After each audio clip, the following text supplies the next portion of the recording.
Hi everyone, I'm Nana. In case you're new to my channel, I moved to Colombia as a solo female retired expat a little over a year ago. And prior to that, I did about 2 years of research going to various countries before I decided to move here. In today's video, we're going to go into how money works in Colombia. And I know there are a lot of videos that show you the different denominations of the Colombian peso and how to convert in your head. And I'm going to do that real quick. But some of the other things that I'm going to let you know about are really going to be helpful. Like what's a good credit card to use if you're just visiting or when you first get here, for instance, to use for shopping, restaurants, and then also to withdraw pesos from an ATM. In addition to that, what about if you need to transfer money from the United States in particular to Colombia? How does that work? And where can you get the best rates? And what if you want to buy property? And that's obviously a large amount of money, which is too large for these other services that I'm going to go into. And I will let you know how that can be done as well. Plus a lot of helpful tips along the way. So let's go ahead and get started. As we all know, money sure does make the world go round, and nothing speaks better than cash. So these are Colombian pesos. And me being from the United States, I find this type of paper money to be much easier because not only do you have differences in color, but you also, in most of the bills, have a difference in size. So it makes it really easy to know what it is that you're handing out or receiving back. Let's start with the 100,000 peso bill. And the reason I'm starting with that is I'm going to explain how you can do an easy conversion in your head. And I'm a big believer in worst case scenarios. So I always round up or down whatever is the worst case scenario in just about anything so that I know what's the highest possible that I'm spending. Exchange rates do fluctuate a little bit. Today happens to be quite high. It will change a bit. Gosh, over the last several months, it's always been around 4.2 to 4.25. Today, it's 4.2. So please forgive me. I am not a math person. So those of you who are, I'm sorry if my terminology might not match what is common in banking or math or something. But I'm just speaking in layman terms, and I know I'm being relatively accurate. So please forgive me. Anyway, it's going to be quite a bit easier for me to explain conversion in your head when you have something that's at 100 point. So let's start with the 100,000 peso. So today, as I mentioned, we're at 4.24. The way I look at it in my layman head is that the dollar is worth more than 4 times the Colombian pesos. And as of today, it's almost 4.25. But I'm not going to do the 4.25 in my head because I can't. Some of you could, but I can't. So what am I going to do again with this in my head? All I have to do is take off the last 3 decimal points. So instead of doing 100,000 in my head, I'm going to do 100 in my head. And then I'm going to divide 100 by 4. Again, underestimate what it's worth rather than overestimate, which makes it even safer to do. That means that if you see something in a store that costs 100,000 pesos or Colombian pesos, that would be around $25. So that gives you a good bearing. So then we take, let's say we see something in a store that is priced at 50,000 pesos. We take the 3 zeros off the end, we divide it by 4, and that's $12.50. So I'm sure everybody's catching along now. If you want to be exact, I keep a converter app right on my phone. I have it preset for pesos to dollars and dollars to pesos. So it's super easy. If I see numbers that just have my head just boggled down, especially if it's a larger purchase and you really want the exact conversion, then you can use that. Something that costs 20,000 Colombian pesos, that's going to be around $5. And you'd think that this would be used oftentimes for a tip. Gosh, in the US, it would probably be more like this one. I mean, nobody gets a tip less than $10 or $12 anymore for anything. But that's not the case in Colombia. The tipping, believe it or not, it's this 5 and this 2. Oops, sorry to cover my face. These 2 bills are the most common for tipping. So the 5's like giving someone $1, which is crazy. You can't in the US give $1. So on top of the conversion being really good, it's just the whole culture and what you do in certain circumstances as far as what you pay is so much less. So this bill actually is the most common tipping bill. Sometimes if you're going to park for a business that's along the main road highway, there are quite a few that are close to me. Some of them will have, some cute guy and he's always there and he actually goes out and stops the traffic and like let you out. Even if there's no traffic, he's still doing that. And I always give him a 2. And not everybody tips, but come on. I mean, that's what? 50 cents. And he is so sweet. And he comes over to the window always and pets Petunia. Oh, and I have my favorite coffee candies always in the car. They're this great hard candy. So I always give him some candy and a tip. It just makes me feel good to show appreciation of the people that help me out, especially on a regular basis. So tipping is really not customary. It's built in when you go to a restaurant. It's only at 10%, not like it is 20 and higher in the US. And it's even optional. And believe it or not, I know some expats who ask to have that removed. As a matter of fact, before they actually bring you the check, they ask if you'd like to add a gratuity to the check or not. So I do know people that don't. But if you do ask, then it will be 10% that's added. But that's just about the only place that I can think of where it's normal to tip or fairly normal to tip. But as I said, I just tend to be on the generous side. So I'm sure many of you are wondering, well, that's great. How do you get the Colombian cash, the COP as it's referred to? The most common way, if you don't have your visa other than your tourist visa yet, then that would be at an ATM. So what I want to tell you about ATMs, and for those of you who travel a lot internationally, you already know this, but almost all credit cards charge a foreign transaction fee. And it can be as high as 5% of every time you use it, and not just at an ATM, but every time you pay for anything when you're, say, in Italy or Australia or whatever the case may be. So it's really important to be savvy about that. And there are credit cards, and especially there are certain rewards cards that are travel related, and that's part of the perk. But most of the time, those travel cards that give you those extra perks, including no foreign transaction fees, they have annual fees. And I've never seen one that's been less than $100, and they can go as high as $500.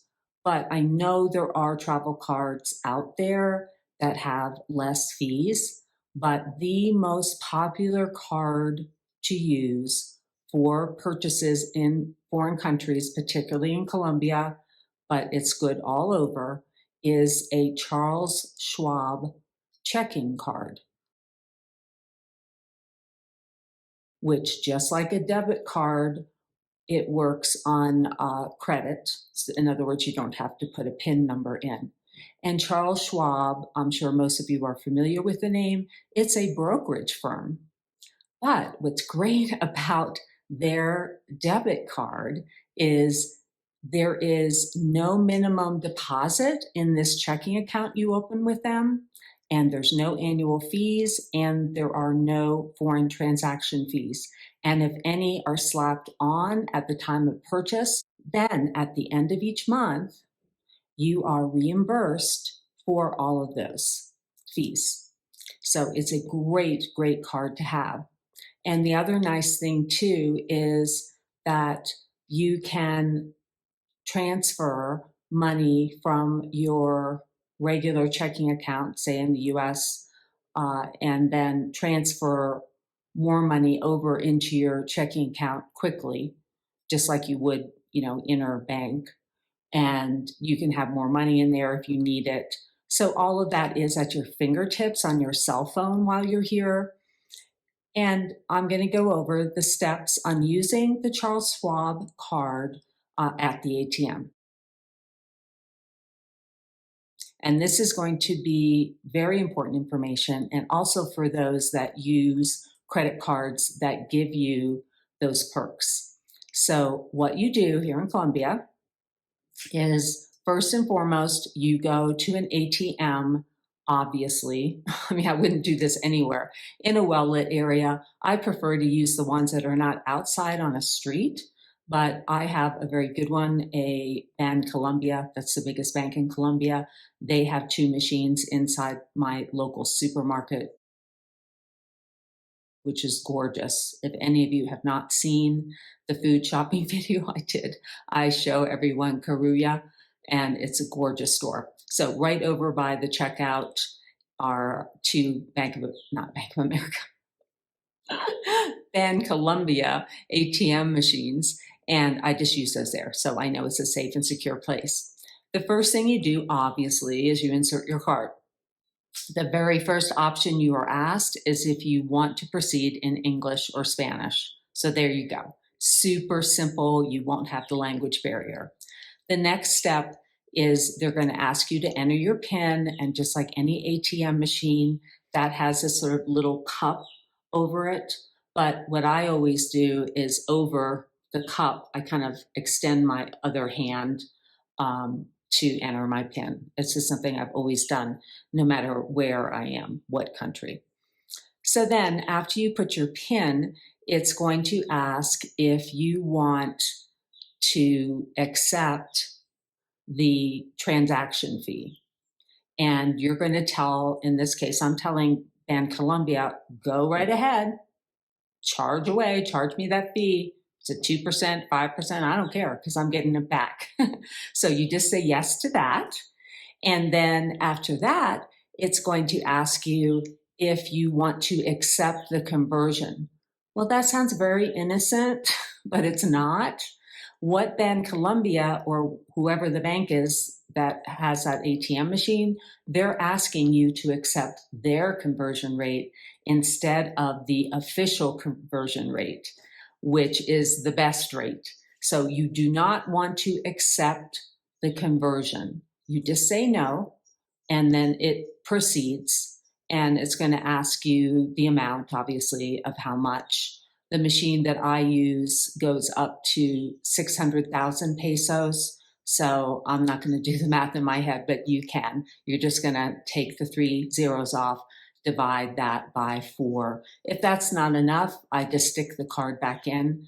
Not a problem. And I've even done it as much as 3 times, and it's never been a problem with that Charles Schwab card. They always approve it. So the conversion rate's great, and there are no additional fees whatsoever. Great, great card to have. What it takes to open a Charles Schwab account is basically nothing. You can open it with any amount, even $1. I think I opened it with $100. You are not required to open up any brokerage account or investor account, even though this checking account that you're opening is called investor checking. They're just hoping that you're going to want to invest with them as well, but there is no requirement to do so. There also is no charge to have a debit card with that checking account. And you get a checkbook too. A lot of times with checking accounts, you don't get the checkbook. You have to order it. It's so rare that I haven't written a check, I can't tell you in how long, and now that I'm in Colombia, I doubt I'll ever have a reason to, but that's a nice thing to get. And that brings to mind, you need to get that Charles Schwab card while you're in the United States, not after you get to Colombia, because they have to mail it to you, and then you have to use the US address that you're at that time, and activate the code and all of that sort of thing. But it's super simple. I did it a month or so before I left for the first time on one of my trips. It's just super easy. One last little perk that's kind of neat is that it's a checking account with interest, and that's unusual. And also, it is at a higher rate than where I've banked before with their basic savings. Basic savings accounts, very, very little interest. So I don't keep much in the Charles Schwab account, but it's nice to know it's not just sitting there, it's making a little bit of extra money. By the way, I am not sponsored by Charles Schwab or any of the other organizations that I'm going to be speaking about today. I'm just giving you my personal reaction and also the reaction of many other expats who I know, and giving my recommendations. So I didn't want you to think that even though I'm going to have links, like for instance, to this card, it doesn't mean that I'm getting any compensation for it. I just want you to have the information. You do your own research, obviously, and decide what you want to do. But I think it's a great way to go. Let's go over how to transfer money from the United States, for instance, to Colombia. I want to be really clear that the US dollar is not accepted anywhere in Colombia. They do their own thing, and they're very proud of it, and they should be. They have the country running very well financially. Personally, I didn't use any of the two services I'm going to mention simply because I had, and still do, the Charles Schwab card. So there was no reason to, because there are some fees attached when you do not have a Colombian bank account. And let me explain this to you. You cannot open a Colombian bank account the minute you step foot in this country. You have to have a visa and not a tourist visa. So when you get here, you're on a 90-day tourist visa. You can extend that for another 90 days. So that adds up to 180 days, 6 months. But you do not have a government ID. And the only way that you can get that ID, it's called a cedula. The only way is to have a visa other than the tourist visa. So if you want information on how that all works, my video just prior to this one speaks about that, and you can hear about all the steps from an expert, actually, of how to undergo all of this. So going back to my point, it's going to be 3 or 4 months, I would say, to get all your ducks in a row and have that cedula. So then you can go to Colombia or whatever bank you choose. I choose them because they're everywhere. It's kind of sort of like a Bank of America or Wells Fargo or whatnot in the US. I mean, everywhere you go, you see them. So it's super convenient. If you transfer with one of these services, then you are going to pay a fee if it's not going from bank to bank. In other words, from Bank of America, say in the US, to Bank Colombia in Colombia. So I just never used any of these services, and I did all the proper steps to get my visa as soon as possible after I got here. So relatively quickly, I was able to get that cedula and open up an actual account. I'm going to mention the two services that I recommend for transferring money from the United States to Colombia if you don't live in Colombia. But to be honest, I believe you're much better off with something like the Charles Schwab card and just stick it out for 2 or 3 months after you get here and just use that. It's good everywhere. plus you can get your cash at the ATM. Just do that because you are going to pay about a 2% fee if you don't have a Colombian bank account. So read the fine print when you Google these types of companies. Usually when they say free, it means that you are transferring from your US bank to your Colombian bank. So that's not the case after you first get here. The two companies are Wise and Remedy. Now, I'm a big fan of Remedy. Even after I had my visa, I again didn't need to use them before because I had my Schwab card. But if I need to transfer money from the United States into my Bancolombia account here in Colombia, then I use them. And the reason I use them is they have a transfer that's called their economy transfer, and it takes 2 or 3 days, and it's bank account to bank account. Where they make their money is the people that need the money right away. So if you opt for the economy plan, I think if it's $100 or less, I've never transferred that small amount of money. I think you pay $3 or $4, and if it's over $100, then it's free. So they charge, and all of these services charge just a tiny bit over the national fee. So it never comes out to much. It's usually about 1%. Remedies, as far as I've ever researched, has been the best because it is around 1%. And that's about the best you're going to do in those cases. There's one other type of situation where you may need to transfer money from the United States to Colombia, and it's a very large amount of money. Say you're buying a house or an apartment, and that's what happened with me. I needed to do this before I had my visa. I was able to find a place, and I used a brokerage firm in Colombia that's highly regarded. There are two. I'm going to put them up on the screen. And the one I used is Alianza, and the other one is Acciones Valores. And pardon me, I'm probably butchering the name. What I try. I am studying Spanish and getting better every day, but sometimes my pronunciation is not the best. So these are brokerage houses, and when you need to send a large amount of money to Colombia, Colombia does not want people hiding their money there. So they're very strict. So I don't know what the amount is, but if it's an amount big enough to buy an apartment or a home here, you can't just do an interbank transfer. So these brokerage houses, what they do in the case with Alianza is they also have an office in New York, and they have an affiliate with Citibank. And so the money that I needed to pay to buy my apartment, the original deposit, and then the balance at the closing, I set up with Alianza to do the transfer. So what that meant is I did a wire transfer from my US bank to Citibank in New York City, and that account was an Alianza account at Citibank.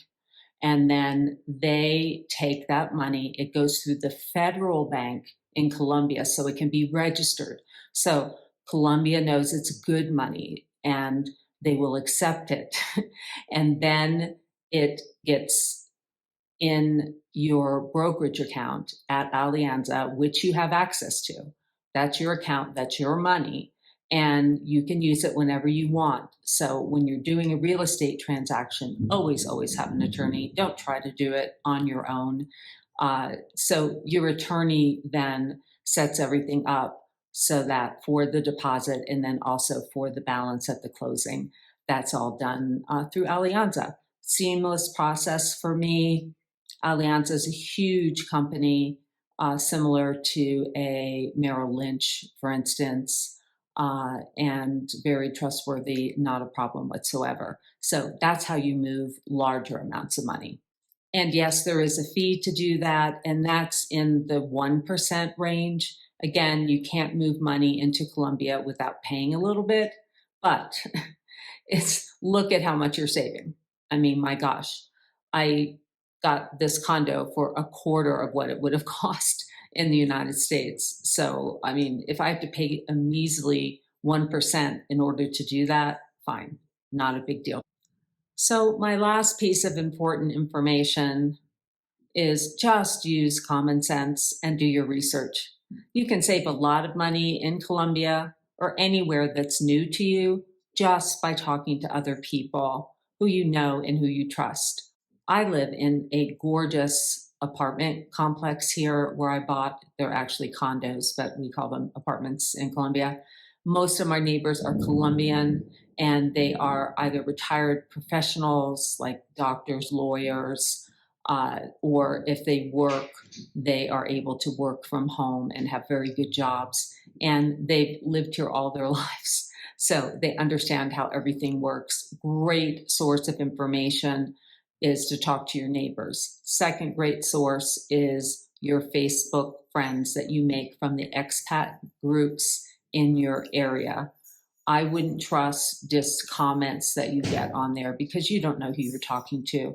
But over time, as you get to know people, make friends with them, find out about them. For instance, I know a couple and the husband is a retired CPA. I know another couple where one of them was a real estate agent their entire career in the US. So these are people that are, savvy. So the best thing to do before you make any big purchases, whether it's for real estate or a car, anything like that, is you want to get other people's opinions. Very important. Now, when you're shopping for smaller things, again, it goes back to common sense. If you stick with what is made here in Colombia, pennies on the dollar to live. I mean, pennies on the dollar. So instead of buying Kellogg's cornflakes, buy the Colombian cornflakes. And well, I don't buy them, so I can't tell you they're delicious, but I like granola in the morning. I mix that in with my yogurt, and there's so many great granolas here. They're so inexpensive, but also in the supermarkets, there are some US brand granolas. And what's interesting, even though those are imported into Colombia and they must have some duty, obviously put on them, they're less expensive than what I paid in the US. But I'm just not used to paying prices that are close to US prices anymore. I want like a big giant bag of granola like this for like $3 instead of like a tiny little bag of it like this for $8. So, it's just using your common sense. Some people have asked me in the comments how easy it is to pay bills in Colombia. Do they have websites? Yes. Do they have auto pay? In most cases, no. So I just mark my calendar. I go on the website when it's time to pay my electric bill. I can pull up the bill. I don't even have to look at the paper bill. It's right there when I sign in. And I just pay it, within the window of time that I'm supposed to. Same thing with my water bill. And then as far as my insurance, I have car insurance, homeowners insurance, and also my Colombian health plan, which is through the Colombian government. It's unbelievably inexpensive once you have your longer term visa, not your tourist visa, then you're eligible for that. But just like in other countries, if you set it up to pay, if you can afford it, the annual fee as opposed to monthly, then you will save. So generally on those insurance bills, I just pay them once a year and save a bit. It's worth it. So what happens when you've been here long enough and you now have your visa to stay? Well, you're able to get your cedula. As I mentioned, that's your government ID. You can open that account. I went to Colombia and did that. And with that, it opens up a whole nother world. It makes life so much easier. Before that, what I did was I always made sure I had some cash hidden in my apartment. I don't need to anymore, but I had that in case I had to have, say, an electrician come and set some things up after I moved in. I wanted to pay them, and that particular service did not accept credit cards. So fortunately, I had the cash on hand. So that's an important thing to do. But once you get your Colombian bank account, you don't need to do that. You don't need to have a ton of cash handy at all times. Well, not a ton, but some cash like that handy, because with your account, and again, I'm only speaking for Colombia, they have a payment set up just similar to Zelle. It costs you nothing, and you're just bing, bing, bing, and just the money just instantly sends to the person. They even have a QR code system, and most people know their QR code. They have it on their phone. So they just show you that. You scan that right into your app, and boom, you send them the money. Super easy. Okay, and I have a final tip for everyone, just a little one, but an important one. Colombia is not a refund friendly country. Not that they don't, but I'll give you an example. I went to Home Center, which is like Home Depot or Lowe's, quite a few times when I first moved in, because there's always things you got to grab. And I had a few things I needed to return. And I fortunately, when I was unpacking my items from my first visit, I read the receipt. And it said that they had, I think it was like 5-day, maybe 7 return policy. So that was a good thing I read that, because we know in the US, Canada, whatnot, it's usually at least 30 days. Some stores it's 60. So thank goodness I read that. And I was able to get a refund. So just be aware of that. And with small businesses, oftentimes they will just look at you in shock if you walk back in, even with the receipt, and want to return something. My advice is, if you do want to try something, ask the shop owner if that's okay first, if they would allow that. And some places will, and some places won't. So that's how that works. But you can always purchase from Amazon. I did that on a few items, and I paid nothing for shipping. I have a Prime account in the US, and the majority of items actually are still up, even when I sign in with my Colombia address. And I'm just blown away by the amount of items that ship with free shipping. It's a $35 minimum to get free shipping. And that's not per item, that's for the entire order. And you want to keep your order under $200, because if it's over $200, then it's subject to duty to import it into Colombia. So let's say you need a couple of things and they're expensive. Don't put them then on the same order, just separate the orders, and then you won't pay the duty. The shipping time is usually about a week, 10 days at the longest. So obviously it's not 2-day. Everything I get comes from the Miami warehouse, and it just flies straight here. And I usually have my products within a week. But you cannot order anything that's ingestible, meaning any food items, spices, or vitamins, medicines, that type of thing. So I've talked about this in other videos, so feel free to watch my others, and you'll hear a lot about Amazon and different ways to get around things. But pretty much everything's available in Colombia anyway. You can get vitamins, you can get all of these things. So it's just nice to know that Amazon's there, should there be anything in particular that you want from the US. So I hope all of this has been really helpful for everyone. And please realize that this video is up now, I think forever, or as long as YouTube's around. So I can't be responsible for any changes that happen between now and when you watch this video for the first time, maybe a year from now. So just always do your research. Use what I've said for you today. Even if you are looking into things tomorrow, do your research. Things change. So always stay on the up and up. I hope I've answered most of your questions. If I haven't, feel free to post a question or a comment. I try to answer all of them, unless it's one of those explosive videos, which I've had a few. but you can also always email me as well. All of the information is in the description box below. And if you have a lot of questions, then book a one-on-one hour consult with me on a video call. We can go over so much. I mean, it's just so much easier to have a springboard before you embark into your research into Colombia. And I can enlighten you on so many things. Feel free to reach out to me. I'm always happy to assist. So here's to living your very best life for the rest of your life. Bye for now.